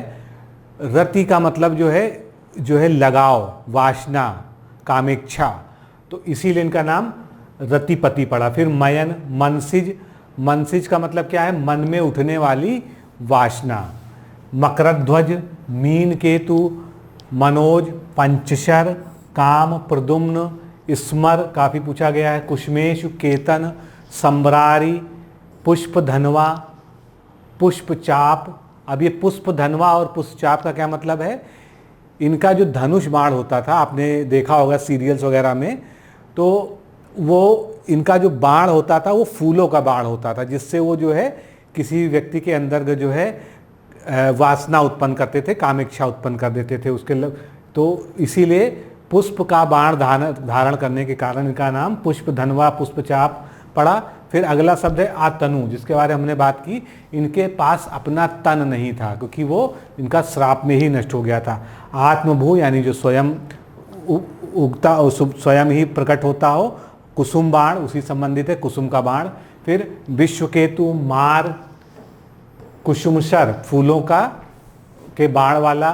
कुसुमायुध यानी ऐसा देवता जिसके पास कुसुम का आयुध हो, यानी कि फूलों का अस्त्र हो। रतीश, यहाँ पर वही जैसे रतिपति था, रतीश। फिर मनजात, झस केतु, सारंग। सारंग तो बहुत सारे पर्यायवाची में यूज होता है, अनेकार्थी शब्द है। फिर पुष्प सायक, पंचबाण, मनोभव, दर्पक, संबरारी, पांच बाण, कुसुमेश, वसंत केतु, पुष्प सर, सर का मतलब आप जानते ही हैं बाण से ही है। अंगहीन जिसके पास अंग ना हो, बिना अंग वाला। पुष्प केतु, पुष्प धनु, इनमें पुष्प खूब मिलेगा। पुष्प बाण, मीन केतन, रतिकांत, रतिनायक, रतिनाथ, रतिनाह, रतिप्रिय, रतिरमण, वसंत बंधु, वसंत सखा, अंगज। तो ये सभी जो है इंद्र के पर्यायवाची हैं जो कि महत्वपूर्ण है, पूछे भी गए हैं। अब आते हैं कुबेर। कुबेर को जो है हिंदू मान्यता में धन का देवता माना जाता है। तो यक्षराज, इनको यक्षराज भी कहते हैं, यानी यक्षों के राजा। जैसे देवी देवता होते हैं वैसे ये यक्ष की भी एक जो है अलग वर्ग होता है। धनेश, धन के ईश्वर या धन के ईश, धनेश्वर। किन्नरेश, किन्नरों के ईश्वर। धनाधिप यानी धन के राजा। अधिप मतलब क्या होता है, राजा होता है ना। श्रीर, जनेश्वर, यक्षपति। राज, राजाओं के भी राजा। धनद, धन देने वाले, धनपति। अलंकेश, धनपाल, अर्थपति, अर्थ का मतलब धनी होता है। अलकाधिप, अलका का मतलब क्या होता है, अलका जो है कुबेरपुरी, यानी जहाँ कुबेर का निवास होता है, जिस जगह पर कुबेर रहते हैं, देवता के रूप में विराज रहते हैं, उसको कुबेरपुरी कहते हैं। तो उसी को अलका कहते हैं, उसी से कई सारे नाम बने हैं। जैसे अलंकेश है और अलकाधिप है, यानी कुबेर नगरी के अधिप यानी राजा। फिर इंद्रनिधि, इंद्र की निधि इनके पास रहती है, यानी पैसा रहता है। देवताओं का खजाना यही संभालते हैं। ईश सखा, एक कुंडल, किन्नर राज, कैलाशनाथ, केश, कोष नायक, कोष का मतलब ही आप जानते हैं खजाना, उसके नायक। निधिनाथ, नृवाहन, पुण्यजनेश्वर, भंडारी, यक्ष, यक्ष नायक, रुद्रशखा, वित्तपति यानी फाइनेंस मिनिस्टर, आप उस इंग्लिश में समझ लीजिए। वैश्रवण, श्रीकंठ सखा, हथवाहन, हर सखा। देव कोषाध्यक्ष, देवताओं के ट्रेजरार, कोषाध्यक्ष। वश प्रति, धन देने वाला। तो ये सभी जो है कुबेर के पर्यायवाची हो गए। अब कृषक के पढ़ लेते हैं, यानी किसान। किसान, हलवाहा, भूमिशुत, खेतिहर। कृषिजीवी, हलधर। अन्नदाता, भूमिपुत्र, काश्तकार, हलजीवी, हलिया, हाली, हली। ये सभी जो है बहुत कॉमन शब्द हैं जो आपने पढ़ रखे हैं। भगवान कृष्ण के तो इतने नाम हैं कि पूरा 2-3 घंटे का लेक्चर बीत जाएगा, लेकिन नाम नहीं खत्म होंगे। क्यों? क्योंकि कोई भी जो है ईश्वर है, देव है, देवता है, उनको उनके अनुयायियों ने, उनके भक्तों ने जिस भी रूप में पूजा वो एक नाम पड़ गया। तो इस तरह से हजारों लाखों नाम हैं, चाहे किसी भी भगवान के हों, लेकिन कुछ जो प्रमुख प्रचलित हैं उनकी हम बात करते हैं। जैसे नंद नंदन, अब नंद के पुत्र हैं तो नंद नंदन हो गया। मुरली को धारण करते हैं, मुरलीधर हो गया। गिरि धारण करते हैं, यानी आपने देखा ही होगा जो है उन्होंने गोवर्धन पर्वत को उठा लिया था तो गिरिधर नाम उनका पड़ गया। कन्हैया, वनवारी, श्याम मोहन, वंशीधर, वंशी को धारण करने वाले, माधव, नंदलाल, नंद के लाल, राधा रमण, कंसारी, कंस की हत्या करने वाले, ऋषिकेश, मधुसूदन, मुकुंद, गोपीनाथ, गोपियों के नाथ, योगींद्र, क्योंकि श्री कृष्ण को जो है सबसे बड़ा जो है योगी भी कहा जाता है, इसलिए उनका नाम योगींद्र भी पड़ा। यदुनंदन, गोविंद, मुरारी, ब्रजबल्लभ, गोपेंद्र, नटवर, नागर, वनमाली, रणछोड़ भी नाम पड़ा था एक बार जो है, वो रण से भाग आए थे। जनार्दन, अब जनार्दन जो देखेंगे आप शब्द, ये भगवान विष्णु का में भी जो है नाम आपको मिलेगा। क्यों? क्योंकि भगवान विष्णु के पूर्ण अवतार माने जाते हैं भगवान श्री कृष्ण, इसलिए विष्णु और जो है कृष्ण के नामों में कई जगह आपको समानताएं देखने को मिलेंगी। फिर अगला है देवकी नंदन, योगेश्वर, यानी योगियों के जो ईश्वर हैं। त्रिभंगी लाल, गोपाल, लकुटीधर, कंस निकंदन, अच्युत, अनंतजित, अर्जुन सखा, यानी अर्जुन के सखा थे इसलिए अर्जुन सखा नाम पड़ गया। कमल नयन, अब कमल नयन जो है भगवान विष्णु के भी नाम में मिलेगा, आपको पर्यायवाची मिलेगा, क्योंकि कमल नयन का शाब्दिक अर्थ क्या हो गया? जिनके नयन कमल के समान हैं। फिर किशन और केशव अभी खत्म नहीं हुए, अभी बहुत सारे हैं। और कमल नयन ध्यान रखिएगा, भगवान श्री रामचंद्र के भी नामों में मिलेगा, काफ़ी जगह जो है रामायण की चौपाइयों में भी आता है। फिर कुंज बिहारी, गिरिधारी, गिरिधर, गोपाल, गोपेश, घनश्याम, चक्रधर, चक्रपाणी, चक्रधर और चक्रपाणी नाम क्यों पड़ा? चक्र धारण करने के कारण सुदर्शन चक्र। दामोदर, दामोदर आपने पढ़ा होगा, चूंकि उनकी माता ने उनके कमर में रस्सी बांध दी थी, दाम से बांध दिया था उनको, इसलिए उनको दामोदर, क्योंकि मक्खन चुरा कर खाते थे इसलिए। फिर द्वारकानाथ, यानी द्वारिका के राजा, द्वारिकाधीश वही मतलब हुआ। नंदनंदन, पीताम्बर, पीला वस्त्र धारण करने वाले। बनवारी, मधुकैटभारी, मधुकैटभ नामक जो है राक्षस को मारने वाले मधुकैटभारी हो गया। मधुरेश, यदुनाथ, रसबिहारी, शंकरधर, सोमेश्वर, वार्ष्णेय, श्याम सुंदर, रसिक बिहारी, ये सब बहुत सारे नाम हैं। आगे बढ़ते हैं, क्रोध के पर्यायवाची देखते हैं। गुस्सा, रीस, अमर्ष, रोष, शेष, कोष, कोह, प्रतिघात, आवेश, अप्रसन्नता, आक्रोश, क्षोभ, खीज, तैस, प्रकोप, ऋष, बौखलाहट। इसमें कोई ऐसा शब्द नहीं है जो आपको ना पता हो। खरगोश के पर्यायवाची शब्द शश, शशक, खरहा, खरहा जो है जंगली खरगोश को कहते हैं, लेकिन खरगोश ही है वो, और शशा। फिर अगला है खल, खल का मतलब होता है दुष्ट व्यक्ति, तो अधम हो गया, दुष्ट, दुर्जन, धूर्त, कुटिल, नीच, पामर। अब जैसे ये पामर है, थोड़ा सा अनोखा शब्द है, इसको आपको जरूर याद रखना चाहिए, क्योंकि नॉर्मल वाले तो आपको पता है, लेकिन जो थोड़ा सा अलग सुनने में पढ़ने में लगे, जो सीधा सीधा रिलेट ना कर पा रहा हो, तो उसको जो है आप अलग से याद करिए, वो ज़्यादा महत्वपूर्ण हो जाता है। पिशुन, पिशुन का मतलब वैसे शाब्दिक अर्थ होता है चुगलखोर, लेकिन खल के ही पर्यायवाची में आएगा। निकृष्ट और सठ, सठ आपने सुना होगा, सठे साठे समाचरेत, यानी दुष्ट को दुष्टता से ही व्यवहार करना चाहिए दुष्ट के साथ। फिर खिड़की, खिड़की वही जो जाली वाली खिड़की होती है। गवाच, कई बार पूछा गया है। झरोखा, बारी, वातायन, दरीचा, अंतरद्वार, झंझरी और गौखा। फिर गंगा, गंगा चूँकि एक पौराणिक नदी है और भारत में आध्यात्मिक रूप से जो बहुत ज़्यादा महत्व है, तो इसके भी सैकड़ों हजारों नाम गंगा नदी के भी आपको मिलेंगे, तो कुछ की हम बात करते हैं यहाँ पर। भागीरथी क्यों नाम पड़ा? क्योंकि भागीरथ राजा जो है इनको लेकर आए थे। स्वर्ग पगा, ये स्वर्ग से उतरी थी, इनका आरोहण कहाँ से हुआ था? स्वर्ग से पृथ्वी पर आई थी, इसलिए स्वर्ग पगा। आपगा शब्द क्या है? आपगा का थोड़ा सा मतलब समझ लीजिए, जल का वह प्राकृतिक प्रवाह जो किसी पर्वत से निकलकर निश्चित मार्ग से होता हुआ समुद्र या किसी दूसरे बड़े जल प्रवाह में गिरता है, उसे आपगा कहते हैं। तो गंगा नदी के साथ ये सारी कंडीशन फुलफिल होती हैं कि प्राकृतिक प्रवाह है और वो पहले चट्टानों से, पर्वतों से होते हुए जो है फिर जो है जाती हैं और समुद्र में जो है उनका मिलन हो जाता है। देव नदी, क्योंकि ये देवताओं की नदी है, स्वर्ग से उतरी है, तो इसीलिए सुरसरी नाम भी पड़ गया, देवपगा भी पड़ गया। मंदाकिनी इनका नाम है ही है। हमारे उत्तरांचल में जो है अलकनंदा नाम है, जो इनकी विभिन्न शाखाएं हैं जो बाद में जो है मिलकर देवप्रयाग में गंगा नाम से आगे बढ़ती है। फिर विष्णुपदी, सुरधुनी, अमृत तरंगिणी कि इनको अमृतत्व प्राप्त है, ध्रुवनंदा, देवशरी, सुरसरित, नदीश्वरी, देवधुनी, ये सभी देवताओं से रिलेटेड होने के कारण ये सब नाम पड़े हैं। स्वर्ग नदी, नभो नदी, नवगंगा, यानी नवगंगा मतलब आकाश से आई हुई गंगा, विबुध नदी, विबुधा, पुण्यतीता, पुण्यतीया जो पुण्य प्रदान करे। कहा जाता है कि गंगा नदी में एक बार जो स्नान कर लेता है उसके सभी पाप मिट जाते हैं। नदीश्वरी जो नदियों की भी ईश्वर है, भीष्मशु, सुरसरंगरी, जन्युतनिया और जन्युसुता।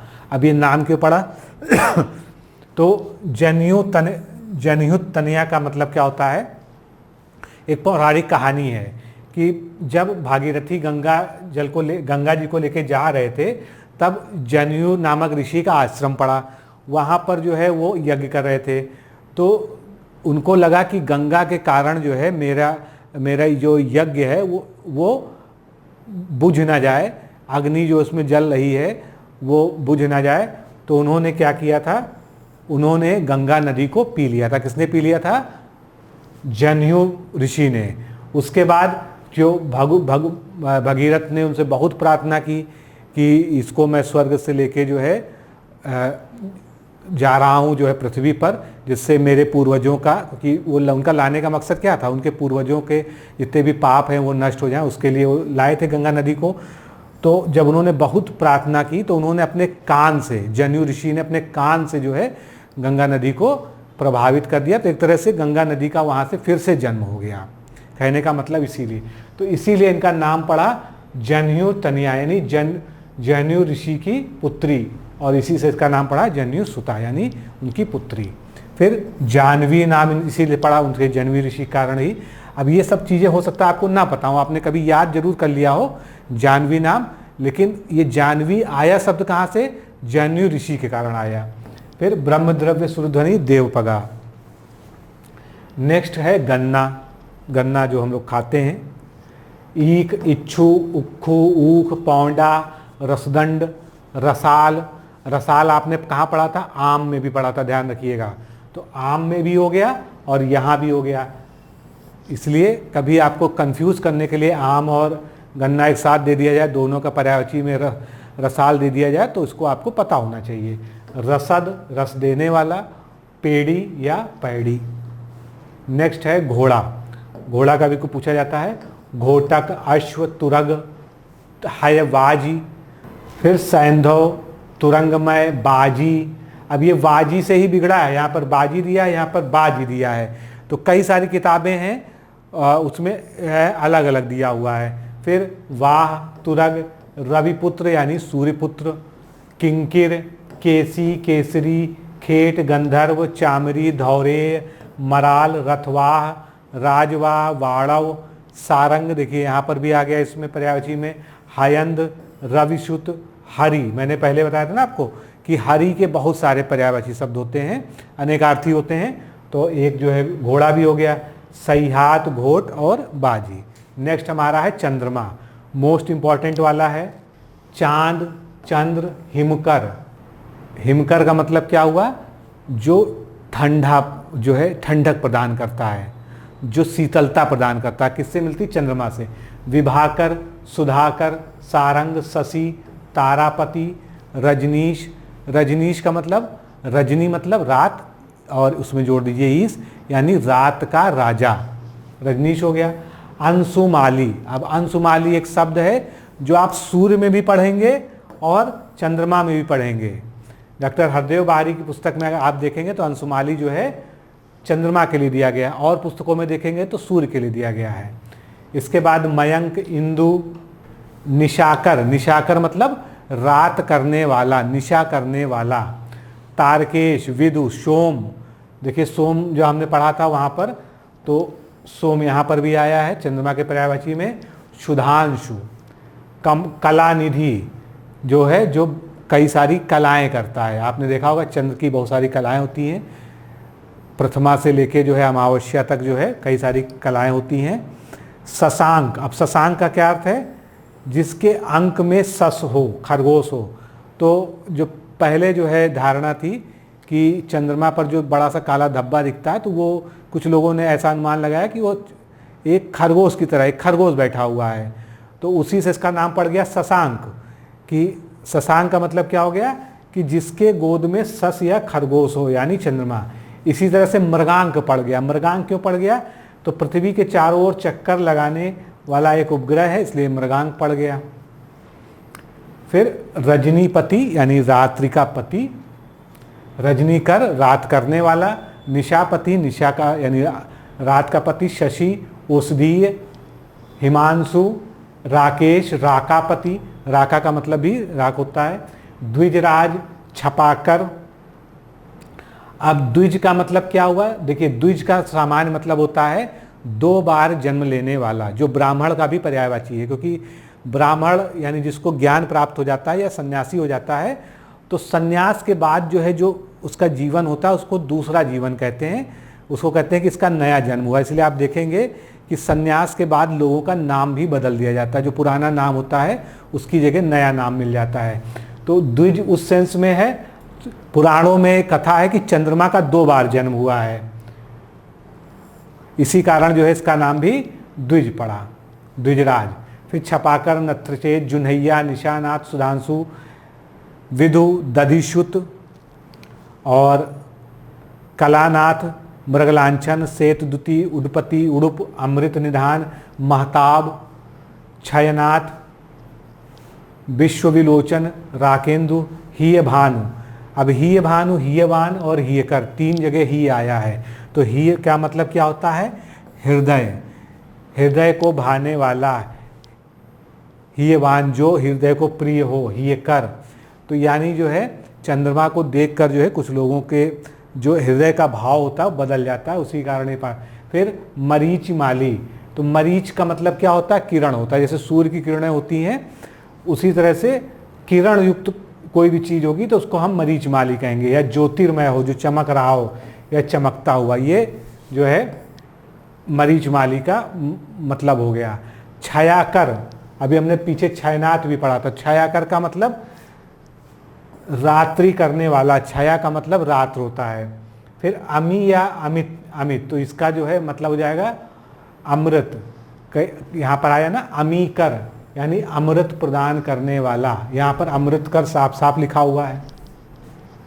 अमृत रश्मि, अमृतांश जो अमृत का अंश हो, उदधिश्रुत, कलाधर, कुमुदबंधु, कुमुदनिपति, छपानाथ, छपानाथ मतलब छपा का मतलब क्या होता है? रात्रि होता है। ये संस्कृत में इसको छपा को इस तरह से लिखते हैं, ये हिंदी में लिखा हुआ छपा है। तो छपानाथ ये देखिए यहाँ पर ब्रैकेट में इसलिए मैंने लिख दिया है, यानी रात्रि के स्वामी। फिर ग्रहराज, छायांक और तमोहर। तारकेश्वर यानी तारों के ईश्वर, ताराधीश, तारानाश, तुषार रश्मि। तुषार का मतलब जो है वैसे तो ओस होती है, लेकिन यहाँ का मतलब जो है बर्फ से है, तो तुषार का एक अर्थ बर्फ भी होता है। तो तुषार रश्मि, तुषारांशु, दोषाकर, नक्षत्रनाथ, निशिनाथ, माहताब, मेहताब, शशधर, सिंधु जन्मा। सिंधु जन्मा कैसे आया? जो समुद्र में जन्म लेता है। अब ऐसा नाम क्यों पड़ा? क्योंकि जो कोस्टल रीजन्स में रहते हैं तो जब वो देखते हैं तो लगता है कि चंद्रमा जो है उससे समुद्र से निकल के आ रहा है, तो प्राचीन समय में किसी ने देखा होगा तो उसका एक नाम ये भी रख दिया गया। वैसे तो अगर कोस्टल एरिया में आप किसी समुद्र तट पे खड़े हो जाएं तो सुबह सुबह आपको सूर्य भी वहाँ से उगता हुआ दिखेगा क्षितिज से। क्षितिज क्या होता है? जहाँ पर आकाश और पृथ्वी मिलते हुए प्रतीत होते हैं, क्योंकि मिलते तो कहीं नहीं, मिलते हुए प्रतीत होते हैं, वो स्थान जो है कहलाता है। फिर सिंधु जन्मा और हरिणांग, ये सभी जो है इसके पर्यायवाची शब्द हो गए। आगे बढ़ेंगे, चतुर के देख लेते हैं। कुशल, प्रवीण, निपुण, योग्य, पटु। नागर, नागर का एक मतलब ये भी होता है जो नगर में रहने वाला हो। होशियार, दक्ष, चालाक, प्रगल्भ, सुजान, विदग्ध, विज्ञ। विज्ञ का मतलब जिसको ज्ञान हो, सयाना भी वही मतलब होता है, होशियार। तो ये सब चतुर के पर्यायवाची हो गए। चरण यानी पाँव, तो पद, पग, पाँव, पैर, पाद, ये सभी जो है चरण के पर्यायवाची। चांदनी की बात कर लें तो जब चांद से ही रिलेटेड सब इससे जुड़ा है। चंद्रिका, कौमुदी, ज्योत्स्ना, इसका जो है काफ़ी बार जो है वर्तनी में पूछा जा चुका है। ज्योत्स्ना, इसमें खास बात क्या है? आधा ता और आधा सा, इसी वजह से बार बार पूछा जाता है। चंद्र मरीच यानी चंद्रमा की किरणें। मरीच का मतलब क्या होता है? किरणें। उजियारी, अमला, जुन्हाई, अमृत तरंगिनी, अमृत से भरी हुई तरंगे। चंद्रकला, जुन्हैया और अजोरिया, कहते हैं ना अजोरिया रात है यानी उजाली रात। फिर चोर का पर्यायवाची देख लीजिए। खनक पूछा जा चुका है। रजनीचर, रजनी मतलब रात, चरने वाला मतलब चलने वाला, रात में चरने वाला। रात में कौन चलता है? रात में ज़्यादातर चोर ही चलते हैं। तस्कर, मौशक, और ये मोशक लिखा भी मिलता है, दोनों ही जो है यहाँ पर ठीक है। आगे कुंभिल, कुंभिल का क्या मतलब हुआ? कुंभिल चोर ही है, लेकिन इसका खास तरह का चोरी करने का तरीका है। जो सेंध लगाकर चोरी करते हैं उनको कुंभिल कहा जाता है। इसके अलावा कुंभिल के और भी अर्थ हैं जिनको आपको जानना चाहिए। अवयस्क माता अथवा कच्चे गर्भ से उत्पन्न होने वाले बच्चे को भी कुंभिल कहते हैं। उचक्का, उठाईगीर, एकागारिक, एकागारिक का क्या मतलब है? एक ही घर में रहने वाला, एक इसका शाब्दिक अर्थ हो गया, और चोर भी इसका अर्थ होता है। गटकटा, गिरहकट, चाई, चाई, चुरकट, दस्यु, हारीत, वंचक, वटमार। आगे बढ़ेंगे, छल, तो छल या कपट, तो कपट, फरेब, छद्म, धोखा, व्याज, वंचना, प्रवंचना और ठगी, ये सभी छल के पर्यायवाची हो गए। जल के पर्यायवाची बहुत महत्वपूर्ण है। जैसा मैंने कहा कि जल के पर्यायवाची में जा दा जोड़ के क्या बनते हैं? बादल बनता है, और जा जोड़ देते हैं तो कमल के बन जाते हैं। जैसे नीर, तो नीर से अगर जा जोड़ दें तो नीरज यानी कमल, जल से जन्मने वाला। अब इसमें दा जोड़ दें यानी नीरद यानी कि बादल। तो इससे आप जो है कंफ्यूज नहीं होंगे। कमल और बादल के पर्यायवाची और जल का तीनों का। सलिल, उदक, अम्बु, अब अम्बु में अम्बुद कर दें या अम्बुज कर दें। फिर तोय, तोयद हो जाता है तोय देने वाला। जीवन, वारी, तो वारी जिया, वारिद। पयज, पय मेघ पुष्प, पानी, वन, जीवम। पुष्कर देखिए इसके भी पर्यायवाची में आ गया, तो इसको नोट कर लीजिए। सारंग आ गया, रस आ गया, पात, क्षीर, धनरस, वशु। अम्ब, संबर, अमृत, अम्ब से ही अम्भोज बना था, आपने देखा होगा ना, वह ध्यान दिया होगा, अम्भोज। फिर पानी और अप। नेक्स्ट हमारा है जीव या जिह्वा, तो जिह्वा, रसना, रसज्ञा। रसज्ञा मतलब रस का ज्ञान कराने वाली। रसिका, जबान, अंतःकरण और आत्मा। अब ये अंतःकरण और आत्मा आपको लग रहे होंगे इससे रिलेट नहीं कर रहे होंगे, लेकिन ये जीव के ही पर्यायवाची में इसको जोड़ा जाता है। फिर जीव, प्राणी, प्राण, चैतन्य, जान, चेतन, जीवधारी, देही, देहधारी, प्राणधारी, शरीरधारी, जीव हो गया। फिर झंडा काफ़ी पूछा जाता है, तो झंडा का ध्वज, ध्वजा, पताका, केतु, ध्वज, निशान, वैजंती। अब इनके अर्थों पे भी चर्चा करते हैं कुछ के। केतन, कुंडली, वैजंती। वैजंती माला आपने सुना ही होगा, एक फूल की माला होती है विशेष प्रकार की। फरहरा, परचम, निशान, ये सभी झंडे के पर्यायवाची हैं। अब वैजयंती की बात करते हैं, जिसको संस्कृत में वैजयंती कहते हैं। ये क्या होता है, इसके कई सारे जो है अर्थ होते हैं। ये एक अनेकार्थी शब्द है। पहला है पताका या झंडा, जो हमारा संदर्भ है जिसमें हम पढ़ रहे हैं। फिर जयंती नामक एक वृक्ष होता है, एक प्रकार की माला जो 5 रंगों और घुटनों तक लटकती हुई होती है, जिसको वैजयंती माला कहते हैं। और यह माला श्री कृष्ण जी पहना करते थे। जो विवरण दिया जाता है कि श्री कृष्ण जी की जो माला है उसको वैजयंती माला कहते थे। एक वैजयंती का मतलब चिन्ह होता है, लक्षण भी होते हैं, विजय माल भी होता है, ये विजय के समय पहनाई जाती है। अग्निमंथ वृक्ष होता है, फिर एक कोस का नाम होता है ये, और हार या माला को कहते हैं। तो काफ़ी सारे वैजयंती के अर्थ होते हैं। अगला है तलवार। तलवार का अशी हो गया चंद्रहास। अब चंद्रहास जो है आप कई जगह पढ़ेंगे, कई अनेक पर्यायवाची में आएगा। एक तो इसका तलवार तो हो ही गया, खड़ा गया तलवार। दूसरा, रावण की तलवार को भी चंद्रहास कहते थे, रामायण में आपने पढ़ा होगा। और चांदी को भी चंद्रहास कहते हैं, इसलिए याद रखिएगा। फिर खड्ग, कृपाल, करवाल, खंग, करौली, खंजर, खड़ग, तेज, शमशीर। नेक्स्ट है तालाब। तालाब के भी पर्यायवाची बहुत ही महत्वपूर्ण है। सरोवर, जलाशय, सर, इसी से बना था सरसिज, ध्यान दिया होगा आपने। पुष्कर तालाब का होता ही है। पुष्कर अब तक हम लोग कितने में पढ़ चुके, 4 में पढ़ चुके। तो इसको आप मोस्ट इंपॉर्टेंट जो है शब्द मान के अलग से नोट करिएगा। पोखर, पोखरा, जलवान, सरसी, इसी से बना था शब्द जो है सरसी रूह, जो कमल में आपने पढ़ा था। तड़ाग, पद्माकर, हृदय, काशार, पल्लव, पुष्पकरण, सरस, सरस्वत, सत्र, शारंग, ताल, पुष्पकर्णी, छद, दह, वापिका, वापी, मानस। अब आपने पढ़ा होगा ज्ञान वापी, जो अयोध्या बनारस में ज्ञान वापी है, तो ये वापी वहीं से आया। वापी का मतलब तालाब होता है। मानस, मान सरोवर, गढ़ही, जोड़ा, तलैया, पोरापोरी, बावड़ी। नेक्स्ट है हमारा तीर। तीर का तो सर हो गया, वाण हो गया, विसिक हो गया, सिलीमुख। अब सिलीमुख शब्द जो है 2-3 जगह आप पढ़ेंगे जब पर्यायवाची पढ़ेंगे, क्योंकि ये एक अनेकार्थी शब्द है। क्यों? सिलीमुख भौरे का पर्यायवाची होता है, बाण का भी होता है, मूर्ख का भी होता है। तीनों को याद रखिएगा। सायक और नाराज इसके जो है और पर्यायवाची हो गए, तीर के या बाण के। फिर तोता, तोता भी बहुत महत्वपूर्ण है। सुक, कीर, सुआ, वक्रतुंड।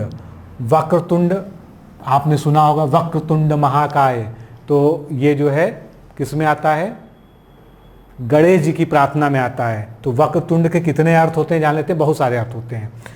सुक पक्षी, जिसके भी हम बात कर रहे हैं, तोता की। गणेश जी का भी नाम वक्रतुंड होता है। क्यों? क्योंकि तुंड का मतलब होता है मुख या चोंच के समान, किंतु यह हाथी की सूंड को भी व्यक्त करता है, तो इसी से जो है गणेश जी का नाम पड़ा वक्रतुंड। दामिड़ प्रिय, दामिड़ का मतलब क्या होता है, अनार। कभी आपसे पूछ लिया जाए कि अनार को संस्कृत में क्या कहते हैं, तो दामिड़ कहते हैं। तो अनार काफ़ी प्रिय होता है तोते को, तो इसका नाम दामिड़ प्रिय भी हो गया। सुग्गा, सुवटा, रक्ततुंड। रक्ततुंड इसका नाम क्यों पड़ा? क्योंकि आदमी की बोली या नकल करने वाला जो होता है उसको रक्ततुंड कहते हैं। नेक्स्ट है दर्पण या शीशा, जिसको आप लोग कहते हैं। शीशा, आरसी, आईना, मुकुर, पारदर्शक। नेक्स्ट है दानव। दानव के पर्यायवाची हो गए असुर, राक्षस, निशाचर। निशाचर कैसे आया? निशा में चरने वाला, यानी रात में चरने वाला या चलने वाला। दैवारी, दैवारी कैसे बना?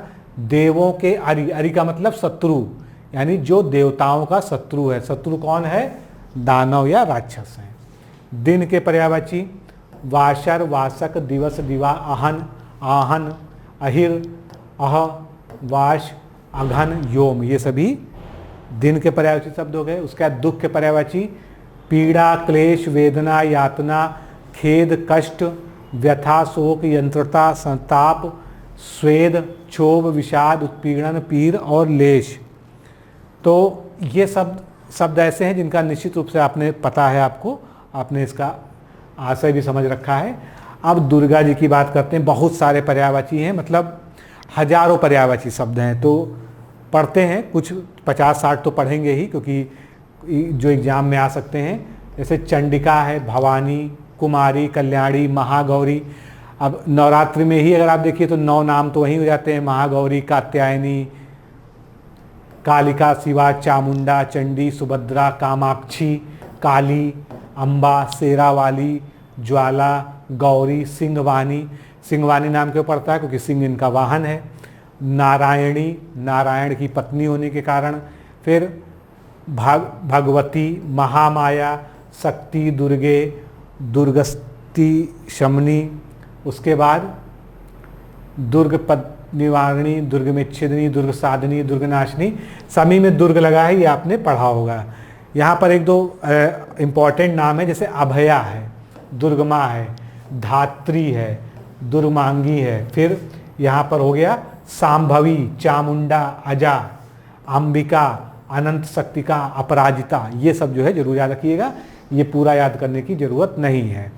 अब इसमें एक सांभवी नाम आया है, बहुत सी बालिकाओं के नाम सांभवी होते हैं।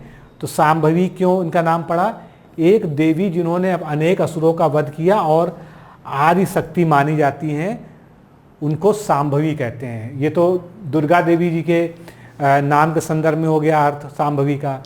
एक अर्थ इसका ये होता है नीले रंग की दूब घास, नीले रंग की दूब को हम सांभवी कहते हैं। फिर 8 वर्ष की कन्या को भी सांभवी कहा जाता है। उसके बाद जो तंत्र में इसका प्रयोग होता है, तो तंत्र के अनुसार एक प्रकार की मुद्रा जिसमें नेत्र अपलक खुली रहती है। आपने सुना होगा सांभवी मुद्रा।